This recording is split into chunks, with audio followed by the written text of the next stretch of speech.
My name is Christopher Tellis and I'm 13 years old.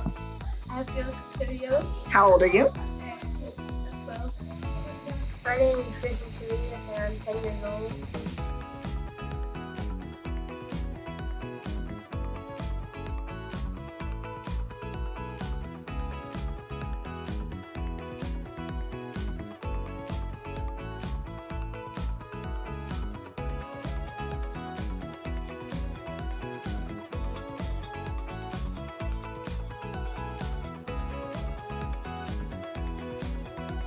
What's your favorite part of the class?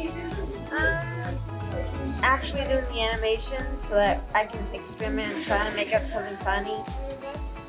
Because that's the point of all this too, to have fun while learning to animate. My favorite part is that we get to make good animation. My favorite part of the class is when we're all learning about different tools and what we can make so we can create our animation.